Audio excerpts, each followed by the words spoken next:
성경 말씀 요한복음 14장 요한복음 14장 26절 27절 함께 읽으실 때 성령으로 충만하시고 평안하시기 바랍니다. 26절 27절 시작. 보혜사 곧 아버지께서 내 이름으로 보내실 성령 그가 너희에게 모든 것을 가르치고 내가 너희에게 말한 모든 것을 생각나게 하리라. 평안을 너희에게 끼치노니 곧 나의 평안을 너희에게 주노라.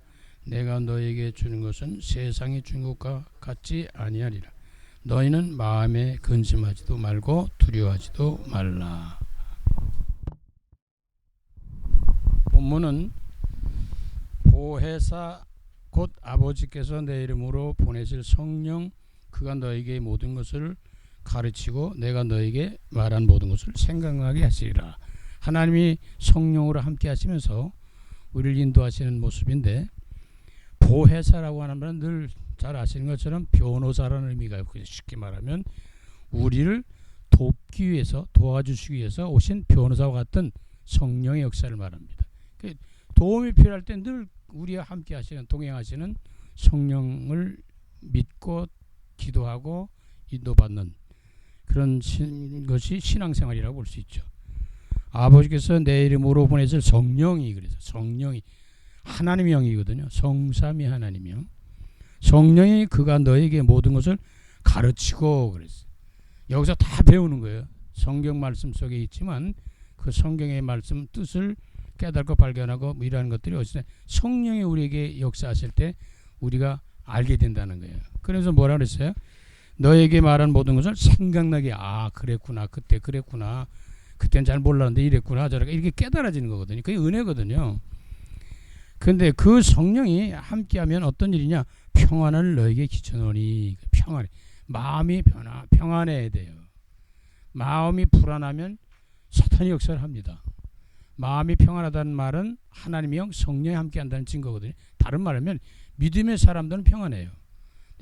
믿지 않으면 불안해지거든요. 그게 사탄이 역사를 하는 거거든요. 그래서 나의 평안을 너에게 주노라. 누구의 평안이야? 하나님의 평안.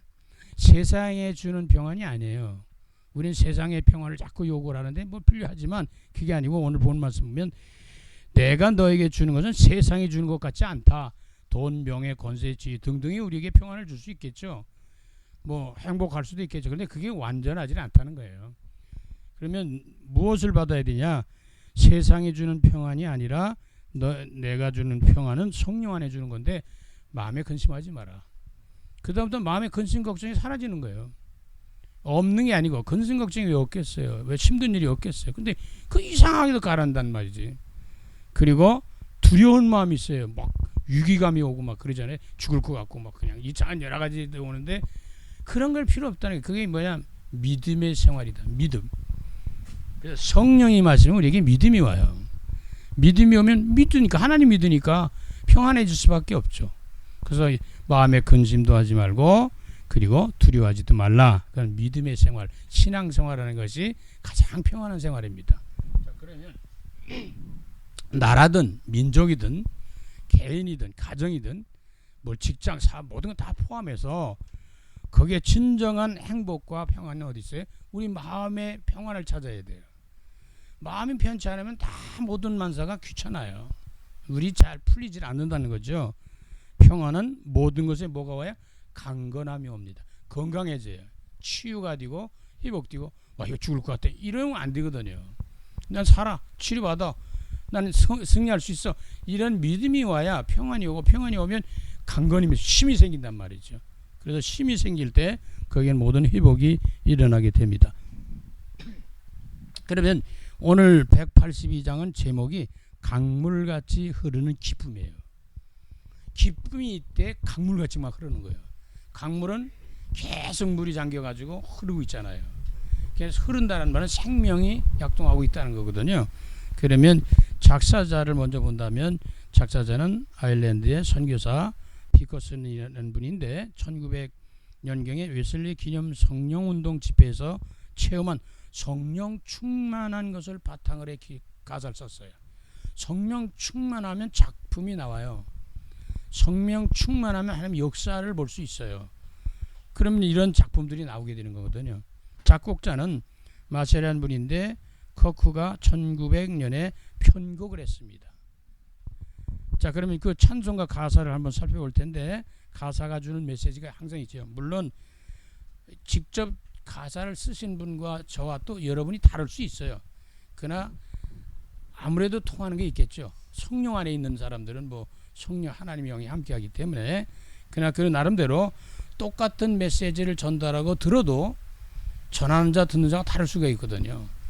10명이 듣는 거와 100명이 듣는 거와 다를 수 있거든요. 근데 다르지만 같을 수 있죠. 자, 그러면 1절 봅니다. 강물같이 흐르는 기쁨. 강물은 쉬지 않고 계속 흘러요. 강물이 흐르지 않으면 썩어요. 우리 마음과 영혼이 생명의 흐름이 있어야 건강해지는 거예요. 근데 그 생명의 흐름이 뭐겠어요? 기쁨이에요. 행복하단 말이에요. 쉽게 말하면. 그래서 강물같이 흐르는 기쁨은 흐름이라는데 핵심을 좀 우선 둬야 됩니다. 그럼 우리 전도자들은 신앙생활에서 그냥 막 사는 게 아니고 하나님의 역사의 흐름이 있어요. 그 첫째는 말씀의 흐름이 있습니다. 하나님 매일매일 순간순간 우리에게 말씀을 성취하는 것으로 이끌어 주신다는 거예요. 그래서 말씀의 흐름을 따라가라는 말은 매일 하나님 말씀을 읽기도 하고 말씀을 듣기도 하고 묵상하기도 하고 하면서 그 말씀의 인도함을 따라가라는 거예요. 각자 하루 일과 속에 하나님의 말씀의 흐름을 따라가라, 그런 얘기예요. 그 다음에는 뭐예요? 하나님은 기도하는 자에 응답하시거든요. 그래, 기도의 응답을 따라가라는 거예요. 염려 긍지 걱정하지 말고 기도하면서 그 기도의 응답을 따라 역사를 따라서 흐름을 따라서 가라는 거예요. 그 기도에 응답한 사람은 승리하게 돼 있거든요. 그다음에 뭐겠어요? 결국은 하나님은 왜 이런 은혜 주시고 구원하시고 역사하시냐? 영혼을 살리는 전도자의 삶을 누리기 위해서 그렇거든요. 그래서 하루 일과 속에 저와 여러분이 사람도 만나고 일도 생기고 어느 현장 장소도 가고 막 이러잖아요. 거기엔 분명히 뭐가 있어야 하는 중요한 계획이 많이 담겨 있지만 거기엔 전도의 계획이 있어요. 영혼을 살리려고 하는 계획이 있단 말이죠. 답을 가진 복음 가진 저와 여러분이 가야만 되기 때문에 우리를 이끌어 주시는 거거든요. 그래서 전도의 흐름을 따라서 가는 거예요. 그래서 어떤 상황 속에도 우리가 말씀의 흐름을 따라가고 기도의 응답을 따라서 가고 전도의 흐름을 따라가면 어떠냐? 역사를 보게 되거든요. 인도받게 되니 기뻐지는 거예요. 강물같이 계속 지속적인 이런 역사가 일가 속에 일어나게 되는 것이다. 그런 얘기죠. 왜? 거기에 하나님의 뜻이 담겨 있기 때문에 그렇습니다. 말씀과 기도와 전도 속에는 하나님의 영원한 계획이 있어요. 그래서 거기 흐름을 따라가면은 우리는 기뻐질 수밖에 없죠. 은혜 속에 사니까요. 자, 그러면 성령 강림함이라 그랬거든요. 성령이 임하시면 이런 일이 일어나는 거예요.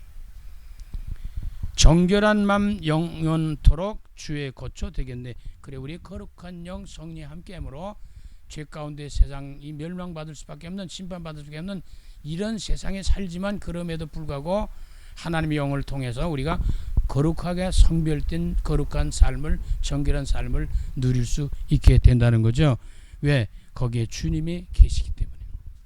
하나님이 함께 계시는 사람은 함부로 죄를 질 수가 없어요. 실제요. 사실 어떤 면을 뭐 하다 보면 하나님이 의식되어서 뭐 하지 못하는 일을 못하는 거 많잖아요. 하고 싶어도 못하잖아요. 그런데 하나님 영이 계시기 때문에. 그래서 아무래도 예수 믿는 사람은 하나님 영이 함께하는 사람이 더 사는 사람이 됩니다. 뭐 아무리 바르게 살라고 하는 사람보다도, 왜? 거룩한 영은 하나님이기 때문에 거룩한 영이 계신 분이 거룩하게 사는 거죠. 자, 그럼 2절 봅니다. 나의 생명 솟아있게 되면, 그때부터 우리의 생명들이, 우리의 소망이, 우리의 모든 것들이 자꾸 소생을 해요. 회복하고 성장하고 성숙해 가게 됩니다. 그 중에서 생명이 소생한다는 거예요. 결국 우리 뭐 살기 위해서 하는 거잖아요. 근데 불신자들은 어떤 면은 죽으려고 가는 거예요. 그러나 신자들은 살려고 가는 거거든요. 어떤 면은 신자들은 천국 가려고 가는 거고 불신자들은 지옥 가려고 가는 거거든요. 그러니까 우리는 생명의 소생돼야 돼. 그리스도 예수의 생명과 함께하는 건데, 왜 그러냐? 성령이 임하셨기 때문에. 영이 하나님의 영이 성령. 예수님이 성령의 역사 속에 우리에게 생명 주시거든요. 모든 의심, 슬픔 사자. 그때부터 모든 의심이 사라져요. 신앙생활 잘하는 거면 의심이 사라진다니까요. 그래서 어떤 면 바보 같아요. 그냥 믿어지는 거예요. 자꾸 믿어지는데 어떻게 해요? 근데 아무리 좋은 메시지를 주고 해도 안 믿어요. 안 믿어진 사람은 안 믿어지는 거예요. 그게 은혜입니다. 저와 여러분이 믿어진다는 것이 은혜란 말이에요. 근데 그럼 다 믿어야 사기꾼 애들 믿어야 그 말이 아니에요. 사기꾼이 믿어도 믿는 사람은 복된 사람이에요. 계속 믿어지는데 뭐 어떻게? 그러나 결론은 거룩한 영은 거룩한 길을 갈 수 있도록 이끌어 주시기 때문에 승리할 수밖에 없다는 것입니다. 자, 그러면 슬픔이 사라져요. 주의 평강이 넘치는데 그때부터 우리는 평강이 다가오기 시작하고 평안하고 강건해지는 역사가 일어납니다. 마음이 편해야지 건강도 오는 거예요. 마음이 불안하면 건강이 자꾸 잃어버리게 된단 말이죠. 그런데 이런 것들이 어디서 오냐? 하늘에서 내린 단비라는 거예요. 단비라는 말은 뭐예요? 장마가 질 때가 아니라 아주 그냥 비가 나가지고 그냥 잡초뿐만 아니라 곡식 모든 것이 사람까지 다 목말라 있거든요. 이때 내리는 비를 단비라고 그러더니 우리 인생 속에 이러한 하늘에서 단비를 내리고 햇빛같이 찬란하게 된다. 그때부터 이 비가 안 왔다가 비가 오면요 모든 식물 생명들이 막 살아나요. 그래서 뭐해서 여기 찬란한 햇빛같이 막 일어납니다. 이제 조금 이제 장마철이 다가올 텐데 이제 비 오면 지금 다 죽어가는 그런 것도 이제 살아나기 시작합니다. 뭐 곡식 이런 걸 들어서 뿐만 아니라 다가 우리 마음에 성령이 많이 주님 보내심이라. 주께서 지금도 끊임없이 저와 여러분에게 이 생명의 놀라운 축복의 성령의 선물을 보내고 계시고 함께 하신다는 것을 놓쳐서는 안 됩니다. 그러면 4절 보니까 생명신에 넘쳐 흘러서 시냇물이 흐르되 그게 살아나는 생명들이 막 살아나는 거예요.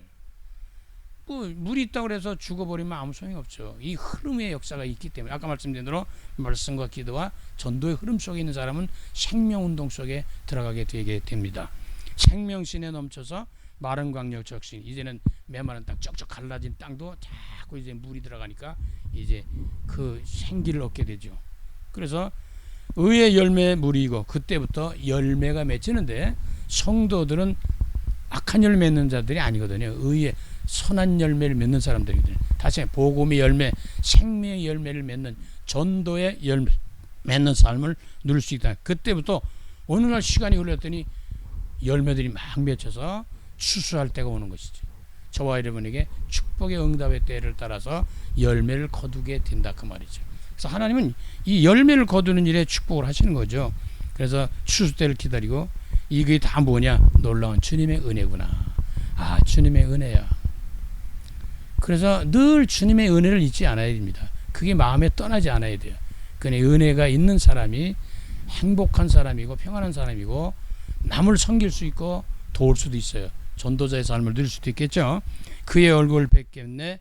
주의 놀라운 은혜를 뵙겠네. 평화로운 안식처에서 영원토록 쉬겠네. 주님의 얼굴을 뵙고 주님과 함께하는 사람이 영원한 안식처가 됩니다. 물론 천국 가면 영원한 안식처지만요.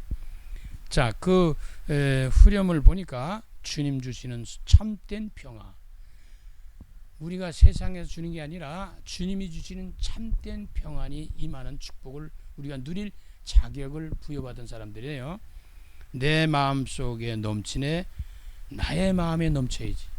다른 사람은 행복하니 나는 불행하다 그러면 안 되잖아요. 물론 다른 사람이 행복한 나도 불행해서도 안 되죠. 다 행복한 삶을 누려야 되는데 진정한 행복과 축복은 평안은 어디냐? 주님이 주시는 거예요. 주님이 뭘로 주세요? 성령으로 주신다는 거예요. 내 마음속에 넘치네. 주의 말씀에 거센 풍랑도 잠잠하게 하다. 그 말씀이 살아 움직이다니까 거센 풍랑도 잠잠합니다. 예수님이 배에 오르셔서 풍랑이 일어날 때 제자들이 무서워 두려워할 때 파도야 잠잠하라. 잠잠해져 버리는 거예요. 주님이 함께하 성령으로 함께하는 그들의 인생사의 풍랑들이 잠잠해지는 거죠. 평안해진단 말이죠. 저와 여러분의 영육 간에 강건함과 평안함이 넘쳐나시기를 주의 이름으로 축원합니다. 그러면 우리가 전도자들이 누리면서 전달해야 될 메시지를 한번 살펴볼 텐데 성령 안에서 강물같이 흐르는 기쁨이 있어야 돼. 성령 안에서 강물같이 흐르는 행복과 평안과 기쁨이 있어야 된단 말이에요. 그런 힘이 있어야 된단 말이죠. 그러면 이 성령이 함께하는 중에 뭘 말해서 너에게 평강이 있을지어다 이렇게 말씀하셨거든요. 제일 중요한 게 평강이에요. 성령이 임하시면 우리에게 평안이 와요. 성령이 임하시면 우리의 강건함이 와요. 요한복음 20장 19절 13절에 보면 참 평안에 대한 말씀을 주십니다. 진짜 평안이 뭐냐? 세상 주는 게 아니라 하나님부터 위로부터 주는 성령의 축복입니다. 자, 그러면 이날에 곧 안식 전날에 때에 제자들이 유대인들을 두려워하여 모인 곳 문을 닫았더니 예수께서 오사 가운데 서서 이르시되 너에게 평강이 있을지어다. 하나님은 우리를 평안하기를 원하셔요. 행복하기를 원하신단 말이에요. 그런 가운데 이 말씀을 마치고 손과 옆구리를 보시니 제자들이 주를 보고 기뻐했더라. 십자가에 달려 죽으셨잖아요. 부활해서 제자들이 나타나셨는데 제일 먼저 하신 말씀이 너에게 평강이 있을지어다. 왜? 평강이 없거든요. 두렵거든요. 그렇게 따랐던 기적까지 역사를 했던 그분이 죽어버릴까. 근데 부활의 소망이 없는 사람은 이 평강이 깨져버려요. 근데 부활의 소망을 가진 사람은 이 평강이 회복된단 말이에요. 살아계신 주님이 함께하는 것을 누리게 되기 때문에. 그래서 그 제자들이 옆구리의 손에 그 창작 못짝을 보면서 기뻐하는 거예요. 아, 이분이 주님이었구나. 우리가 돌아가서 죽으신 거에서 끝난 줄 알았더니 부활하셔서 우리에게 오셨구나. 그런 것이죠. 그래서 부활의 주님을 만나는 기쁨이 있게 되는 겁니다. 예수께서 또 이르시되 너에게 평강이 있을지어다. 아버지께서 나를 보내신 것 같이 나도 너희를 보낸다. 아버지께서 우리 인류를 구원하기 위해서 예수 그리스도를 보내신 것처럼 저와 여러분을 구원하셔서 세상을 향해 보내실 거예요. 뭘 하고? 영혼들을 구원하는 전도와 선교의 사명을 감당하기 위해서 그렇습니다. 이 말씀을 하시고 그를 향하여 숨을 내쉬며 이르시되 성령을 받아라. 우리 한국교회가 성령운동이 굉장히 뜨겁고 일어났던 때가 있거든요. 지금도 성령의 역사를 이루는 곳도 있죠. 다 성령의 역사하시지만 뜨겁게 역사하는 데가 있거든요. 그런 교회도 있고 그런 심령도 있고 그런 지역도 있고 그런 데다. 근데 성령을 받아라. 너희가 누구의 죄를 사하면 사해질 것이요 누구의 죄를 그대로 두면 그대로 있을 것이다. 성령이 임해야 죄사함이 일어나요. 참 그리스도를 말할 수가 있어요. 고백할 수 있어요. 성령이 임하여야 사람들을 사랑할 수 있는 마음이, 영혼을 사랑할 수 있는 마음이 생겨요. 성령이 임해야 그래야 용서할 수 있는 마음이 생겨요. 원수가 없어지는 거예요. 그의 영혼을 불쌍히 여기되니까 전도할 수밖에 없고 선교할 수밖에 없고 그들 생명을 살리기 위해서 우리가 섬기게 되고 그런 거거든요. 교회 충성하는 자도 성령 충만한 자들이 교회를 충성하게 됩니다. 그래서 사랑과 용서가 일어나는데 그거는 회개가 일어나죠. 성령이 임해야 회개가 일어나요. 그래야 성령이 임하여야 죄사함도 받고 우리가 힘도 얻고 강건함도 얻고 강물 같은 기쁨과 평안과 행복이 막 일어나게 된다면 이 사람이 세계를 살릴 수 있는 전도자로 우뚝 설 수 있게 된다는 걸 알 수 있습니다. 그러면 제일 중요한 게 성령의 역사는 성령 내주예요. 성령이 나 밖에 계셔도 되지만 내 안에 계신 것이 가장 중요해요. 그게 구원이에요. 예수 믿고 구원받는 순간에 성령을 인정하는 그 사람들에게 성령이 내주하셔서 구원의 역사를 이루게 된다는 거죠. 그럼 구원받은 사람은 성령이 내주하신 뭐겠어요? 함께 계시면서 인도를 해주신다면 아까 말씀대로 말씀의 흐름을 따라 기도의 흐름을 따라 전도의 흐름을 따라 하나님의 성령이 인도하고 세계복음을 이룰 수 있도록 이끌어 주시는 가운데 성령의 역사가 일어나는데 하나님의 나라의 일이 성취되는 말씀이 성취되는 하나님의 뜻이 실현되는 이러한 일에 동참하게 되는 거죠. 그게 전도자요 사명자들입니다. 그래서 이 성령이 임하면 오는 김에 참 평안이 와요. 저와 여러분 평안이 없다 그러면 하나님 나에게 성령 충만케 하여 주옵소서. 그리스도 예수 안에서 성령 충만하게 없어서 그 기도가 필요합니다.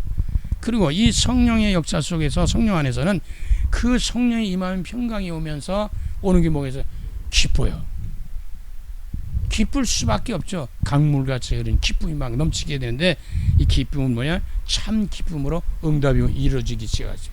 응답은 게 요한복음 16장 24절에 지금까지는 너희가 내 이름으로 아무것도 구하지 아니하였으나 구하라 그러면 받으리니 너희 기쁨이 충만하리라. 응답받는 사람이 기쁘죠. 응답이 없으니까 짜증내는 거 아니에요.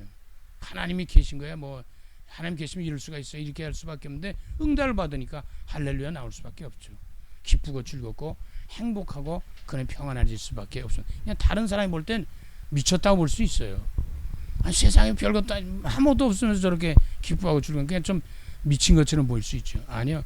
이건 진정한 성령의 축복을 누리는 사람의 신앙생활인데, 그래서 이 기도의 응답을 받으면 우리가 기뻐집니다. 그리고 응답이라는 것은 증거거든요. 증거가 오니까 자꾸 기뻐질 수밖에 없죠. 그 말은 행복해요. 내가 나 혼자 있는 것 같아도 하나님 나 함께 계시는구나. 이걸 누리게 되는 거죠. 그러면 확신이 오게 돼요. 그래서 우리는 놓치지 않아야 될 부분, 기도 제목이면서 누려야 될 것이 5가지 확신입니다. 첫째 뭐예요? 구원의 확신. 난 구원받았어. 조금 실수하고 허물이 있어도 난 구원받은 사람이야. 그럼 뭐 하라고요? 회개하는 거죠. 즉각적으로. 그래, 구원의 확신이 있어야 돼요. 제일 막강한 힘이 구원이에요. 구원의 확신이에요. 그 다음에 뭐가 있어요? 나 용서받았어. 억만 가지 죄를 갖고 있었는데 난 그리스도 예수 안에서 난 죄사함 받았어. 용서받은 사람이야. 사죄의 확신이 있어요. 그 다음에 뭐예요? 그 다음부터는 담대하게 하나님 앞에 나가서 기도하는 거예요. 나는 죄인이지만 하나님이 나와 함께 계셔서 모든 죄를 용서하고 구원하신 하나님이 찬양되어서 지금까지 기도 안 했지만 이제 기도해봐라 했기 때문에 난 기도하는 거거든요. 그러면 기도의 응답의 확신이 생겨요. 이걸 누려야 되는 거예요. 그 다음에 뭐예요? 우리를 천국 가는 날까지 인도하실 거야. 인도의 확신이 있어야 돼. 그 다음에 뭐예요? 결국은 우리 인생은 실패한 것 같지만, 무너진 것 같지만, 안 될 것 같지만, 절망하는 그런 상황 같지만 결국 뭐예요? 승리할 수 있다는 것이고, 승리의 확신제. 그러니까 구원받은 사람들이요, 결혼 승리예요. 천국 가는 게 승리예요. 간단히 말하면 지옥 가는 게 실패하는 거죠. 지는 거죠. 그 저와 여러분이 결국은 천국 가면 다 회복이 되는 거거든요. 그러면 이러한 가운데 속에서 살아가니까 뭐가 나오겠어요? 성령이 임하면 그 은혜를 받게 되니까 감사가 나오는 거예요. 나를 영원하게 하는 자가 누구예요? 감사로 제사를 드린 자. 하나님이 감사하는 자를 기뻐하시고 축복하시고 그러는 거거든요. 그래서 참 감사는 성령 안에서 임한다는 걸 알아야 됩니다.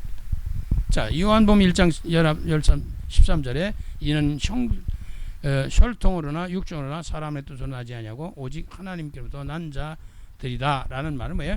은혜의 은혜는 예수 그리스도예요.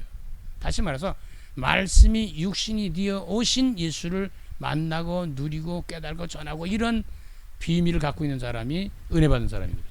진짜 은혜는 말씀 듣다가 예수 그리스도를 깨달아지고 복음을 깨달아지고 그리스도 안에 누려지는 게 은혜예요. 뭐 다른 것도 있겠죠. 그런데 진짜 은혜는 예수 그리스도입니다. 예수 그리스도를 떠난 은혜는 사실은 그건 뭐 감정일 수도 있고요. 나쁘다고는 할 수는 없지만 근본적으로 우리가 하나님 원하시는 은혜는 아닙니다. 그 은혜라고 하는 것이 임하면 뭐가 있어요? 감사가 넘칠 수밖에 없는 거예요. 아, 예수가 나의 구원하신 그리스도였구나 라고 깨닫는 거죠. 하나님이 우리를 구원하시려고 독생자 예수 그리스도를 이 땅에 보내셨구나, 그분을 믿고 구원받게 하셨구나, 성육신에 대한 확증이 옵니다. 예수가 은혜 위에 은혜다, 그 말이에요. 그럼 따라오는 게 감사잖아요. 은혜 받은 사람이 감사하는 거예요. 은혜 받은 사람이 헌금도 하고 봉사도 하고 충성도 하고 전도도 하고 섬기고 하는 거죠. 은혜 없이 되겠어요? 짜증나는데. 물론 다른 사람을 의식해서 할 수도 있죠. 그러나 그건 하나님이 기뻐하는 그런 헌신이 아니거든요. 감사라고 하는 말은 뭐가 생기냐면 자꾸 믿음이 생겨요. 계속 믿음이 점점 자라고 견고해진단 말이에요. 그래, 믿음 안에 서는 거죠. 그 믿음 안에 서는 비밀이 뭐예요? 반석 위에 세우는 거예요. 고린도 교회를 향해서 반석 위에 세우는데 반석은 그 그리스도라 그랬거든요. 그리스도 토대에 세운, 그리스도의 기초에 세운, 그리스도 안에 있는 사람이 진짜 믿음인 사람이에요. 믿습니다를 많이 하는 사람이 아니에요. 물론 믿습니다를 해야 되겠죠. 그러나 정말 뭘 믿냐? 그리스도를 믿고 그리스도 안에 선 사람들이거든요. 그러면 이 믿음에 섰다는 사람은 감사하면서 은혜 받은 사람인데, 이 사람은 뭐예요? 말씀의 언약을 따라가는 거예요. 하나님이 살아계신 축복을 누리는 사람이거든요. 하나님 살아계시거든요. 눈에 안 보여도. 근데 이래가지고 성령 안에 있는 사람들이 하나님의 언약의 성취를 따라 인도받게 되는 거예요. 그러니까 말씀의 언약을 받으면 어느 날 시간표 하나님 때를 따라서 그 말씀이 성취된단 말이죠. 어느 날 기도의 응답이 온단 말이죠. 어느 날 전도의 열매가 맺는단 말이죠. 이런 것이 자꾸 나타나는 거예요. 그러다 보니까 기뻐할 수밖에 없죠. 다른 사람들이 보면 저 사람 히치히치 웃어요. 그 사람들보다 꼭 미친 것 같아. 근데 아니요. 내 안에 성령이 함께 계셔서 역사하는 걸 누리게 되니까 그렇게 되는 거거든요. 그러면 이 사람은요, 어쩔 수가 없는 당연히 뭐가 돼? 전도자의 증인의 삶을 누리게 되는 거예요. 성령이 임하셔야 이런 일이 일어나면서 증인되는 거예요. 그래서 증인은 증거가 있잖아요. 증인은 전도자는 증거가 있어요. 증인이라는 말은 그래서 사도행전 1장 8절, 사도행전 5장 42절에 참 증인은 뭐냐? 오직 성령이 너에게 임하시면 너희가 권능받고 예루살렘과 온 유대와 사마리아 땅까지 내 증인이 되리라 라고 하는 사도행전 1장 8절이 성취되는 축복을 누리게 됩니다. 내 증인이 되면 예수 그리스도의 증인이에요. 우리는 누구 자랑해요? 목사님 자랑도 해야 되겠지만 교회 자랑도 아무개 권사 직분자도 자랑해야 되지만 그게 아니고 우리는 예수 그리스도를 자랑해야 된다 그 말이에요. 예수 자랑하는 사람이 진짜 신앙 좋은 사람이에요. 그 사람이 전도자예요. 그리스도를 말할 수 있는 사람이 복음 받은 사람이고 정말 하나님 안에 거하는 성령에 충만한 사람이라고 볼 수 있습니다. 그러니까 초대교인들이 사도행전 5장 40절에 그들이 날마다 성전에 있든지 집에 있든지 예수는 그리스도라고 가르치기와 전도하기를 그치지 아니했다라고 하는 겁니다. 예수는 누구예요? 여호와는 구원이시다. 이 말은 뭐예요? 구원받아야 할 대상이 있는 거 아니에요. 구원받아야 된다는 말 아니에요? 그럼 어디서 구원받는다는 얘기냐? 그게 그리스도에서 구원받는, 그리스도를 통해서 참 선지자, 참 제사장, 참 왕, 하나님을 떠난 인생, 하나님 만나는 길이에요. 구원에서 떠난 인생, 구원받는 길이에요. 천국에서 떠난 인생, 천국 가는 길이에요.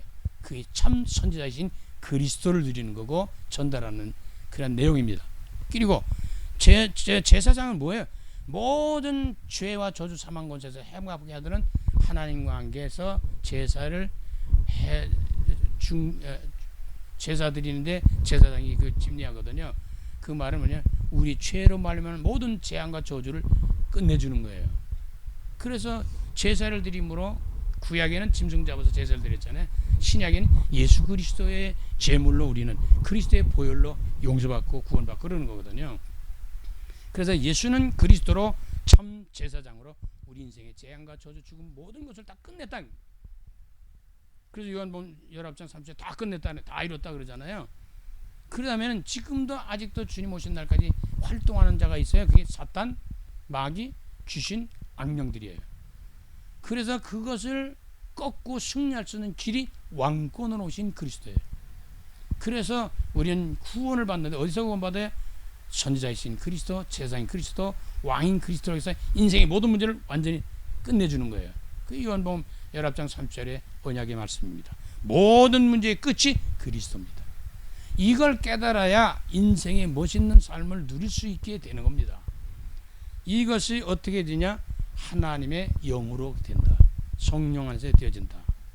하나님께서는 우리의 평강을 원하십니다. 우리에게 강건을 원하십니다. 세계복음 언약을 성취할 전도자의 삶을 언약의 여정을 갈 수 있도록 우리에게 평강과 건강과 믿음을 또 기쁨과 행복과 그 평강을 주시길 원하고 주시고 계시고 이끌어 주는데 그게 성령 안에서 거하는 걸. 그래서 우리는 조금 더 나가면 성령 내주, 성령 인도받되 성령 충만하도록 기도해야 된다. 그래서 성령 충만으로 하나님의 축복을 누리면서 지역 민족 세계에서는 전도자로 남은 여정 승리하시기를 간절히 주 이름으로 축원합니다. 살아계신 주님, 성령이 함께 하심으로 우리에게 놀라운 우리의 마음의 영혼의 삶의 변화가 일어납니다. 거기에 기쁨이 충만해지고 평강이 충만해지고 강건하게 충만해지고 복음의 비밀을 깨닫고 알게 되고 누리면서 전하는 전도자로 살아갈 수 있도록 지금도 성령이 임하는 자들에게 이 역사는 끊임없이 지속되어 가고 있습니다. 세계복음 언약을 가진 우리 종들에게 성령으로 내주하시고 성령으로 인도하시고 성령으로 역사하시는 줄 믿사오니 성령 충만하게 하여 주셔서 기쁨이 충만한 행복한 전도자로 남은 인생을 드릴 수 있도록 성령께서 역사하여 주시옵소서. 예수 그리스도의 이름으로 감사하며 축복하며 기도드립니다. 아멘.